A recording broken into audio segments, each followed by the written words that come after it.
Assalamualaikum warahmatullahi wabarakatuh. Salam sejahtera bagi yang beragama non-muslim. Selamat datang di SMA Negeri 1 Krian. Harapan saya, anak-anak hari ini tetap sehat, tetap semangat dalam menjalankan pembelajaran jarak jauh. Kita doakan anak-anak mudah-mudahan pandemi ini segera berlalu dan kita bisa segera melaksanakan pembelajaran secara tatap muka. Baiklah anak-anak, kita akan masuk pada pembelajaran KD 3.3 dan 4.3 dengan kompetensi dasar sebagai berikut. Kita bacakan dulu standar kompetensinya. Mengolah, menalar, menyaji, dan mencipta dalam ranah konkret dan ranah abstrak terkait dengan pengembangan dari yang dipelajari di sekolah secara mandiri, serta bertindak secara efektif dan kreatif dan mampu menggunakan metode sesuai kaidah keilmuan. Kompetensi dasar pada 3.3 yaitu menganalisis struktur, isi, dan kaidah kebahasaan teks eksposisi yang didengar dan atau dibaca.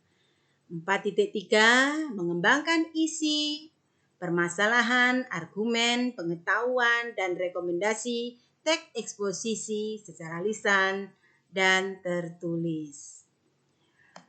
Selanjutnya untuk indikator. Yang pertama, mengidentifikasi permasalahan, argumentasi, pengetahuan, dan rekomendasi dalam teks eksposisi. Kedua, menganalisis struktur teks eksposisi yang dibaca. 3, menganalisis kebahasaan teks eksposisi yang didengar atau yang dibaca. 4, melengkapi tesis dengan argumen yang mendukung. Kita lanjut ke materi. Anak-anak, pada dasarnya setiap manusia itu akan menemukan berbagai permasalahan dalam kehidupannya. Begitu juga dengan kita. Bukankah begitu anak-anak?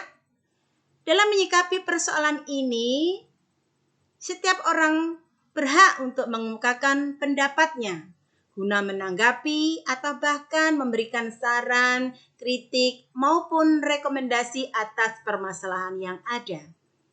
Pendapat yang kita kemukakan ini kadang-kadang kita sampaikan secara lisan maupun tertulis. Nah, secara tertulis bisa melalui teks eksposisi. Yang menjadi pertanyaan saya, apa itu teks eksposisi?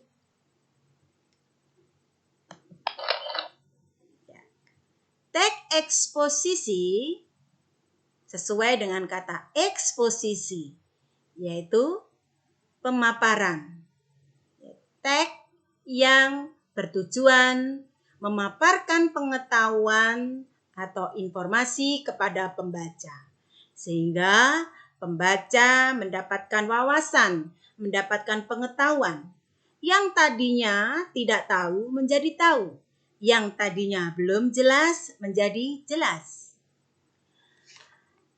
Teks eksposisi memiliki struktur seperti halnya dengan teks-teks yang lainnya. Ada pendahuluan, isi, dan penutup.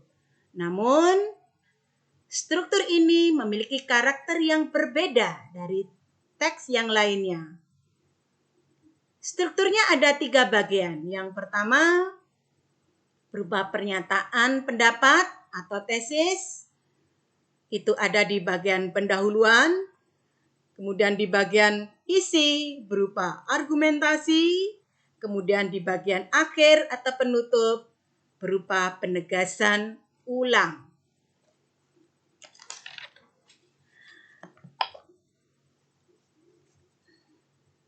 Ciri-ciri teks eksposisi. Teks eksposisi memiliki ciri-ciri.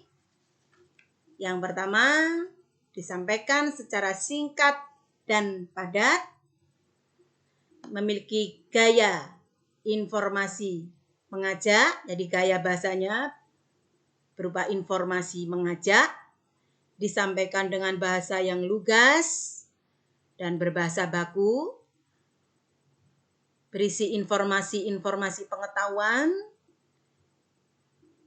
Penulis di sini tidak berusaha untuk memaksakan kehendaknya pembaca, tetapi hanya ingin meyakinkan apa yang disampaikan. Bersifat objektif, disertai data-data yang akurat. Di sini terdapat fakta sebagai alat konkretasi dan kontribusi. Dan di dalam teks eksposisi, kita bisa menggali informasi dengan menjawab pertanyaan apa, siapa, kapan, di mana, mengapa, dan bagaimana. Kita lanjutkan materi berikutnya. Kaidah kebahasaan teks eksposisi. Teks eksposisi memiliki kaidah bahasa. Banyak kita jumpai pronomina. Pronomina itu adalah kata ganti. Di sini ada kata ganti persona dan non persona. Persona di sini adalah kata ganti orang. Non persona berarti kata ganti bukan orang.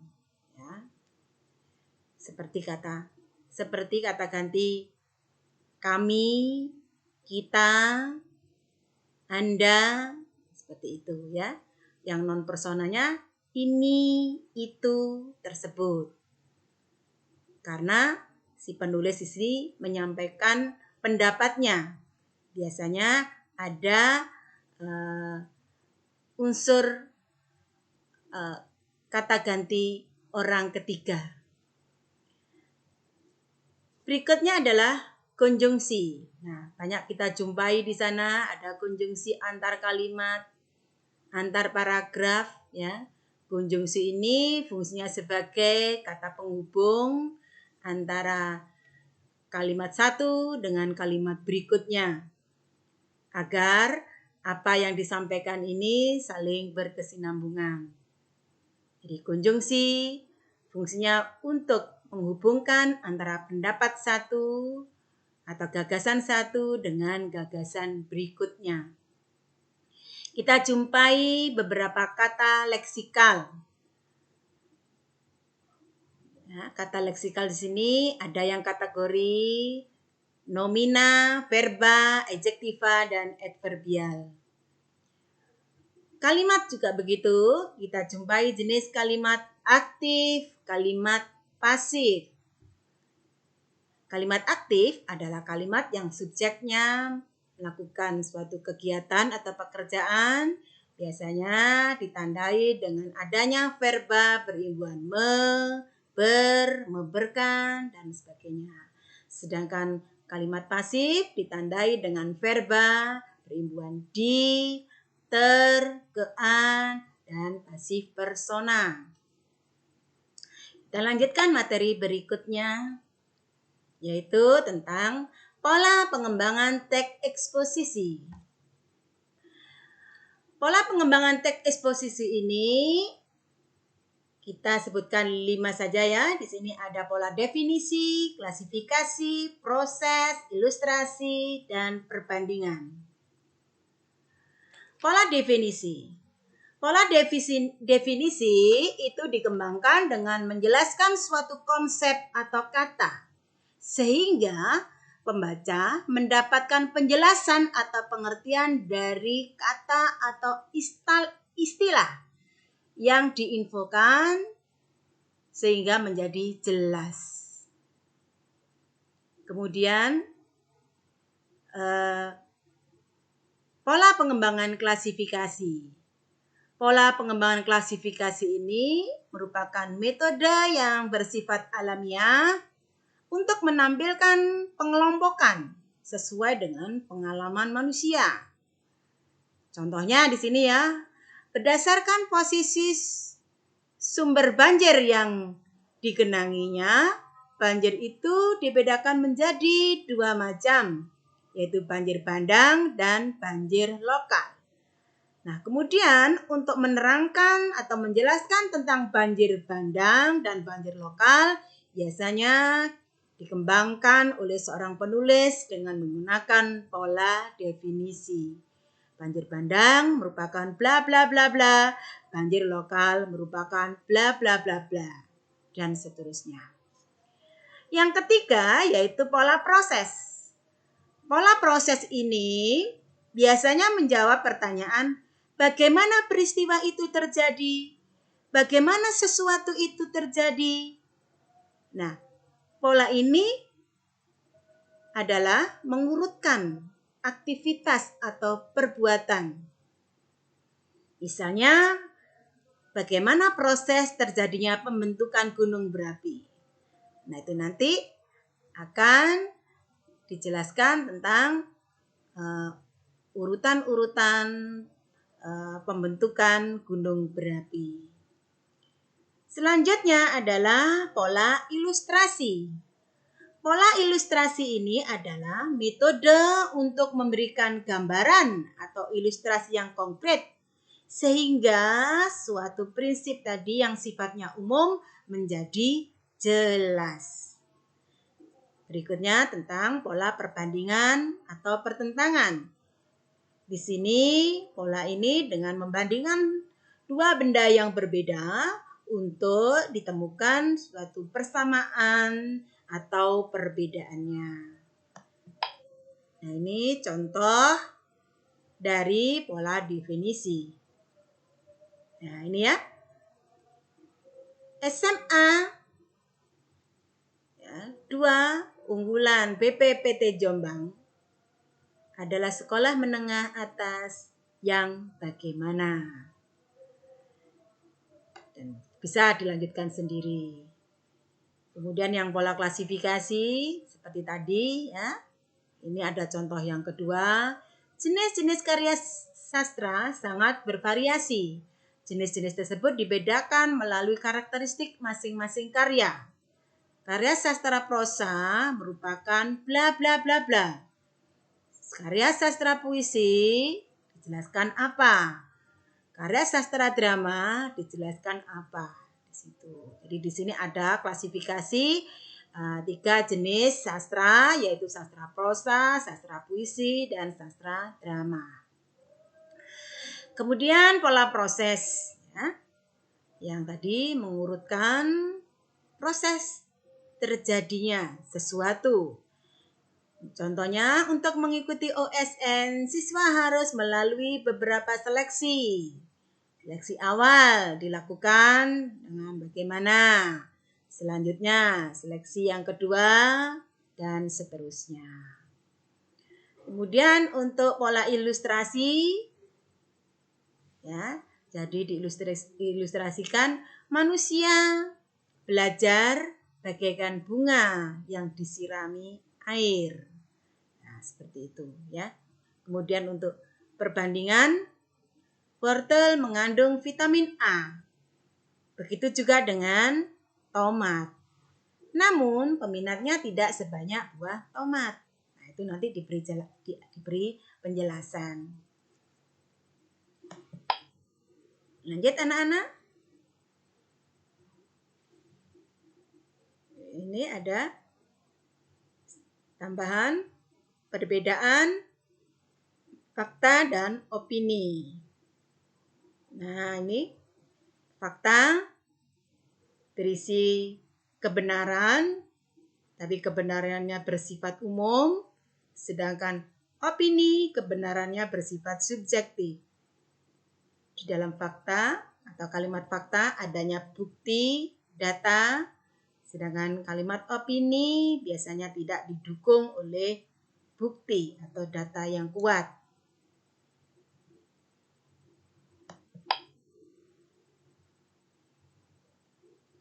Ini ada contoh soal anak-anak ya. Nah, contoh ada tag di sini dengan judul Indonesia Darurat Kebakaran Hutan. Di sini terdiri dari 4 paragraf. Nah, setelah kalian membaca teks ini, kalian akan saya hadapkan pada beberapa pertanyaan berikut ini.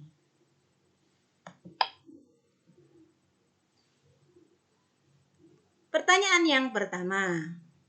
Jelaskan pendapatmu tentang permasalahan yang ada dalam teks tadi.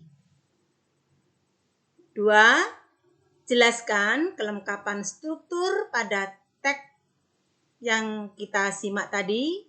Apakah sudah dapat digolongkan ke dalam teks eksposisi? Kalau belum, berikan alasanmu. Kalau sudah, juga berikan alasan kalian. Yang ketiga, temukan 3 kalimat yang merupakan fakta dan opini. Terakhir, lengkapilah teks tersebut pada bagian penutupnya. Baiklah anak-anak, kita lanjutkan. Nah, itu tadi soal yang baru saja kalian hadapi ya. Anak-anak, untuk memahami materi ini, kalian bisa membaca beberapa referensi yang Ibu tuliskan di slide ini, ya.